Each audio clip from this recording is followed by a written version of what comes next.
welcome to know more about their passion, Mhm. Arizona. How are you feeling today? I'm feeling good, thank you. Feeling Very great. good. I love how you look right now. Thank you.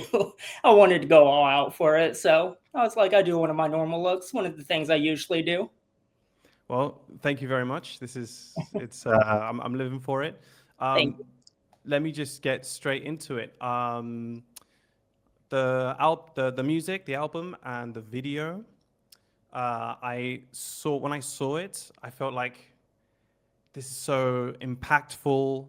This is so disturbing. This is so weird. I Mhm. absolutely loved it. I watched like two or three times back to back, and I'm also glad that I watched it at night because it also gave it like watching something like that hits different at night. Yeah. For example, like I think the third song, "Fear and Teeth," Mhm. um, it's it made me feel like I was trapped in a shopping mall, and there were like ghosts or ghouls hiding around the corner, waiting to pounce or pop out.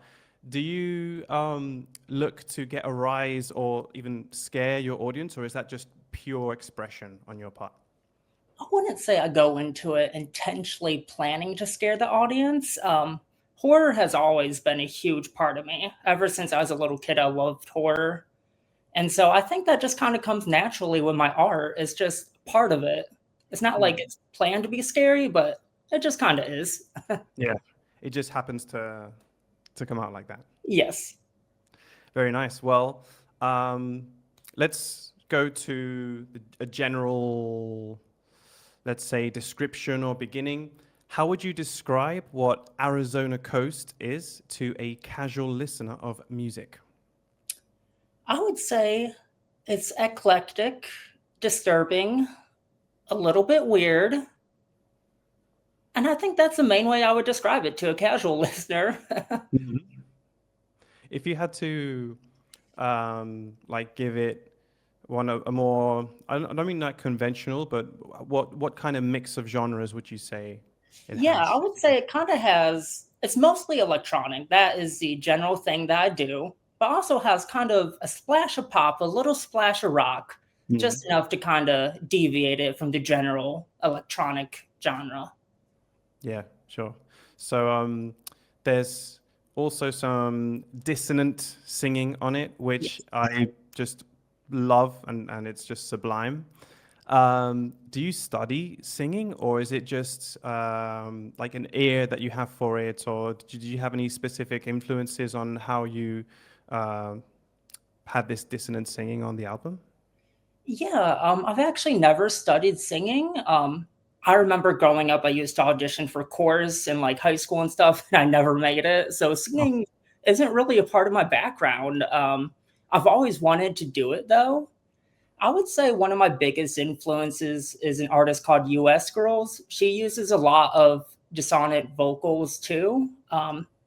She kind of uses a lot of echo, a lot of reverb, and I Mhm. kind of studied her sound and I applied it to mine to get the sound that I like.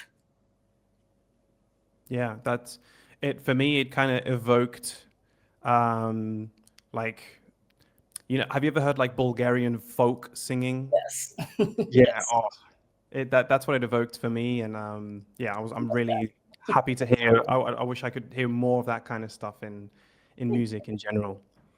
So this style of just everything musically and visually, what attracts you to it? So I've always been into the alternative side of things, no matter what it is, whether it's music, whether it's art. Um, and like I said, horror was a big background of mine, so I kind of fused the two. I'm actually a drag artist. Hmm. I've done drag for about a year now, and I'm on the alternative side with it. So I kind of try to make my visual aesthetic influence my sound. Hmm. I think it comes across that way. I think you do a good job with that. Good. And this 12-minute album, which you have, well, it's eponymous, right? It's Arizona Coast. Yes. What album concept would you say it has? I kind of wanted to go into the origin story of Arizona Coast. I wanted people, if they wanted to figure out who Arizona is, to be able to listen to a nice little 12-minute project and get the general idea of who I am. So I took Mhm. all the sounds I wanted to do, all the ideas I wanted to include, and I kind of condensed them into this 12-minute album. Mhm. Yeah, that's cool. Um, it when you watch the video as well, you also get that like backstory, and it's super intriguing, and it makes you want to keep watching. And I mean, right at the beginning, it already has a like a chilling vibe, which it makes you curious. But then the next chapter, like song to song, the coast pulls me back in every time, and the appearance, like each time, it kind of gets even more and more um, detailed and yeah, just visually gripping and you know um, not yeah, audio visually, music and video go really well together. Apart from what's the name of the artist you said again? US US girls. Girls. Uh-huh. Yes. What other influences for the music and production sonically does this album have? Sonically, I would say I'm influenced by Saint Vincent. She's one of the more popular artists I listen to. I just love how weird she is, how out of the box and queer she is. I love it. Yeah. Do um, you have like a favorite era or album of hers? it is a tough choice between Mass Seduction and the self-titled Saint Vincent era because that's when I Mm-hmm. discovered her. But then I just fell in love with Mass Seduction. Mm-hmm. Yeah, Um, and what? Yeah. Yeah, I would say in addition to her, I also am influenced heavily by Bunny White. She is an independent artist from New York, I believe. Okay. She kind of does like lounge, slower songs, so it's not really something you would expect me to say would be an influence, but I do kind of try to get her vibe into my music. Okay. I adore it, so Cool. yeah. I don't know Bunny White, but with Saint Vincent, for me, the stuff she did at the beginning and all, like especially the live performances when that walk she does with the guitar and Mhm, sonically, I really loved it.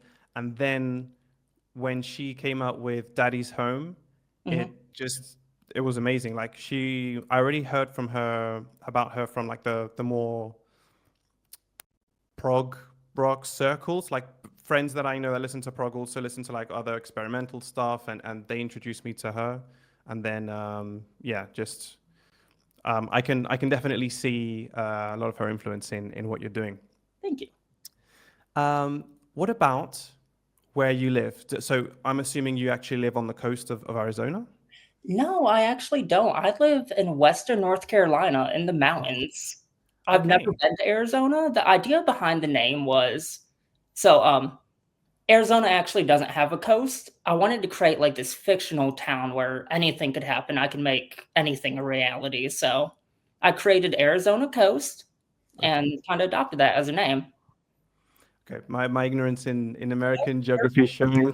Sorry You're about that. fine. So that for me, that's actually even more interesting. So where you live, like North Carolina, you've got mountains near you. How does that influence the sonic?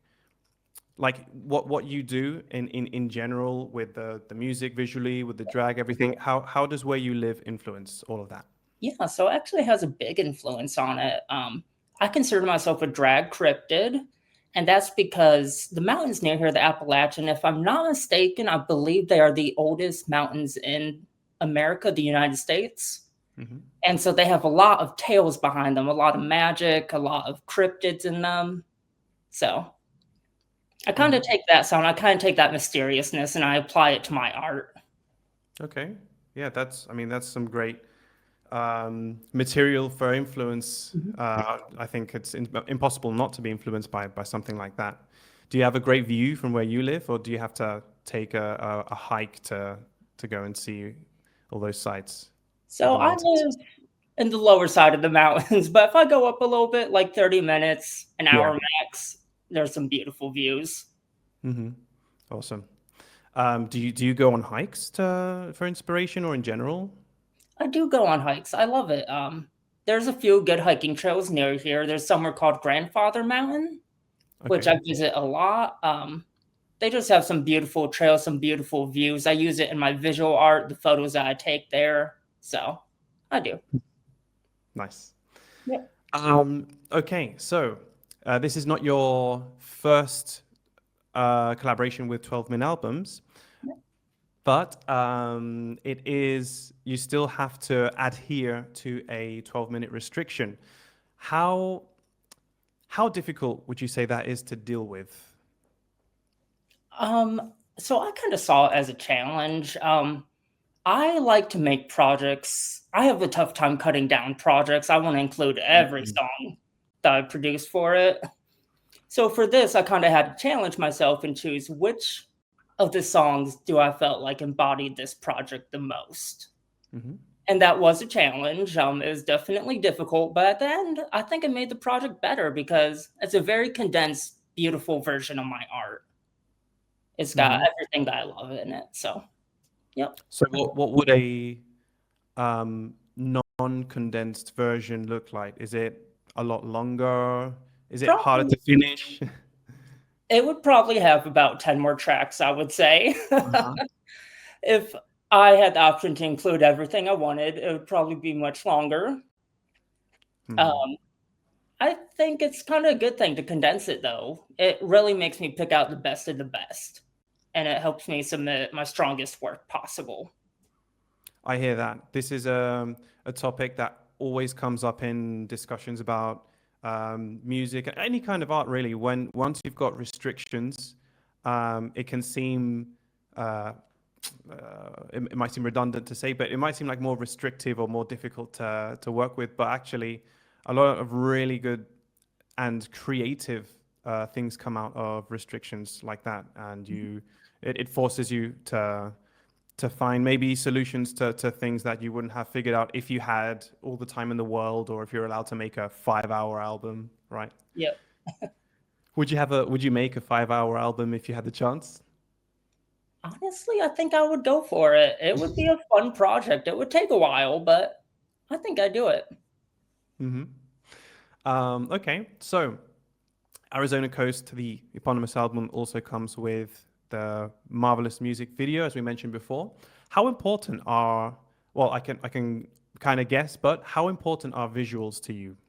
They are extremely important. They're just as important as the music to me. Hmm. Um, and this album, the visuals actually had a huge significance to me. I recorded the video at the first club that I ever performed in drag in. It's the Wow. first place I ever did an open stage at. And I asked them if I could use it for the video, and they were like, go ahead, come on in. And they let me. Oh, that's so cool. I love it. Yes, it must have felt really special recording there then. It was a full circle moment. I can imagine. Did you have any help to record it? Or did you do it all by yourself?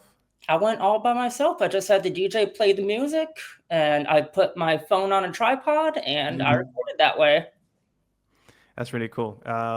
It gave me like a found footage Blair Witch kind of vibe meets burlesque. Yeah, it was really fun to watch, and I've seen it quite a few times, and so congratulations on everything, on how the video looks, on how the album sounds. It's become one of my faves this year for sure. Thank you. Um, so I mentioned earlier that this is not your first rodeo with 12-min albums. How much of White Lines of Versace is in Arizona Coast? So I saw Arizona Coast as kind of a rebirth of me as an artist. I wanted to start completely new, completely fresh, but you can't cut out your roots entirely. So there still is some white lines in Versace in Arizona Coast. There's still a little bit of the sound. That's where I begun as an artist. Mhm. The main thing that changed, I would say, was the aesthetic because I didn't start doing drag and all this nonsense until I started doing Arizona Coast. Mm. So the sound has some similarities, but the aesthetic is brand new. It's fresh. Yeah, I mean, they both they're both your babies, your projects, but they each have their own distinct identity. Like I'd say Arizona Coast goes even, um, goes if how would I put it? Like in an even, I'm trying to find the word to do it justice. Like if White Lines and Versace was I don't know, experimental and weird or whatever, I think Coast goes maybe all the way, and I'm excited to see what more you can do with Arizona Coast. Thank you. In the past, you did a few know their passion video promos for the White Lines of Versace album, and of the other label mates that you have, you recommended the Drone Honey album. Since then, have you had the chance to listen to any of the other projects that have come out since then? Yeah, I actually have. I was recently listening to the last project that came out, Delirium, Yeah. by Francis. I'm blanking on the last name. Fabian and Sam. Yes, yes. Mhm. I listened to that. It's a very good project. It's got experimental vibes. It's got electronic vibes. Mhm. It's simultaneously easy to listen to and kind of chaotic in a sense. So I adore it. I adore that Mhm. project. That's a great description, and I also really enjoyed that album. It's when I listened to it first, and then when he made a couple short videos explaining, the concept Mhm. and a couple other things, and he said it's like it's got more things, but part of the concept is like a man in the hospital, and he's like going in and out of consciousness, and like it made a lot of sense because you've got the Oh, beeping and of the machines. Yeah. you can Cool. definitely see those vibes in it. I see that. Mhm. Yeah, that's cool. Any others or just this last one? At least in more recent memory. I have listened to some recently. I'm blanking on the names. Trying to think of which ones I listened to because I have to keep up with 12 minutes. I try to support all their projects. Um, Hmm. I It's believe getting more difficult with each month. It's getting more it difficult is. because They are just so getting many up now. there. There's a lot. I know Drone Honey released a second project with them, didn't they? Yes. Yep. Yes, I like that project too. Hmm. It Yeah, was a that's nice awesome. evolution. Hmm. Cool. Well, I have a lightning round now for a final few questions. I'm having a lot of fun, and it's been super fast for me. But yeah, I've got a final lightning round. Are you ready? Yes, let's do it. All right, cool. Do you consume media outside of the US, like other artists or art? I do a little bit. Or would you say, what do you have your ears and eyes on outside of the US? So lately, I've actually been kind of going through a K-pop and a J-pop phase, Nice. which is very new to me. It's not the sound I usually listen to, but I've kind of been vibing with it. Hmm. Did you see the new K-pop Demon Hunters movie? No, but it is on my list. I need to Oh. watch that. It had been out for a while, and my girlfriend just showed it to me a few days ago, actually, almost last weekend. Mhm. And yes, it's a fun time. It's pretty cool. Um, do you have any plans, like any special plans for Halloween? Yes, I'm actually performing that night at the club that I filmed the video at. It's my first booked performance with them, so I'm very excited. Very nice, very nice. Are you going to be Arizona Coast, or do you have other personas that you will be? So I will be as Arizona Coast. That's Mhm. why I do all my dragon. However, though, I have performances based on a couple movies, Pearl and The Substance. So Wow, kind of gonna bring inspiration in from those. awesome, cool. Yep. Um, how do you listen to music? Do you go physical or digital? Well, actually, I think the question would be, do you still listen to physical media or like albums versus playlists? I like to collect physical media.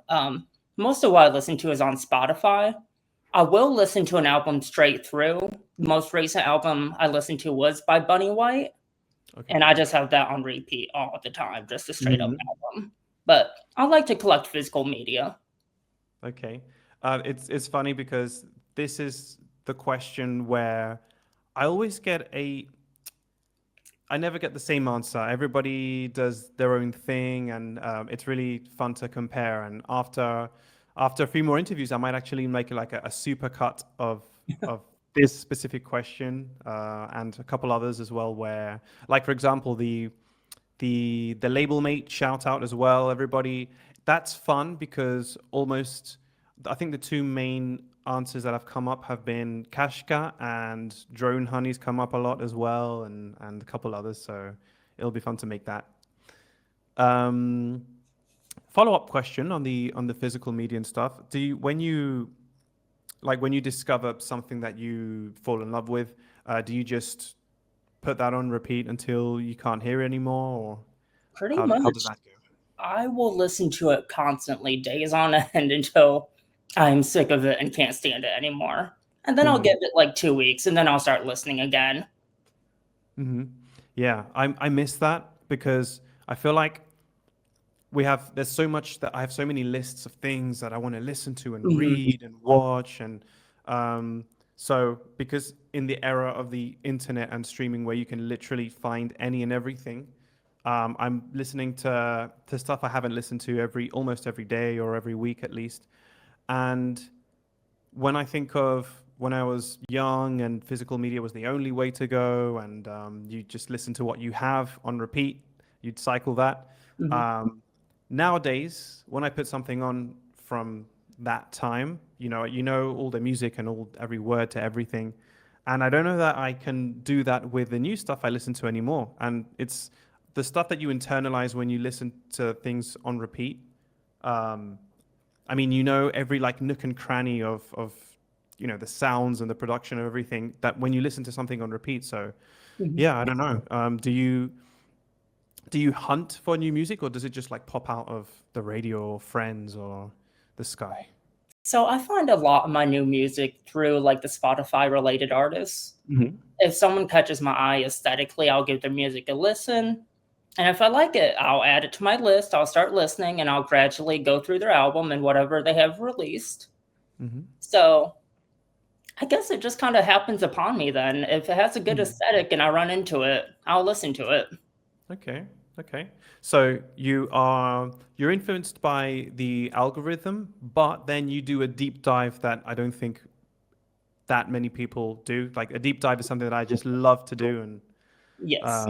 yeah, what's the latest deep dive that you've done on would it be Bunny White, actually? I would say Bunny White. She Uh-huh. just released her first album. It's called The Higher the Hair, the Closer to God. It is a beautiful album. I love Mhm. it. All right. Well, I'll have to check that out. If you've had that on repeat, it must be good. How do you feel about AI in art and like the rise of it just being democratized? Oh Lord. That's a heavy question. AI is kind of complicated right now because we're in the beginning stages. And with art, I prefer it to be human made. I do Mhm. prefer human hands on the art, but I can see where it has its uses. But at the same time, I kind of wish it didn't have such an environmental impact.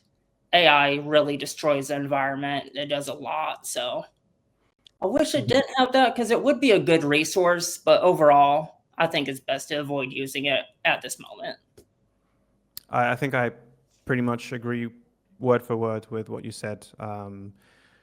As with all these, every new great invention, a lot of potential in it as a tool, but then there's always misuse, and then the downside as well is the environmental impact and everything. So, yeah, it's a bummer. It's a complicated issue, but we kind of opened Pandora's box with this one. We We can't go back, so we're just gonna have to see if we can re um, how would you say?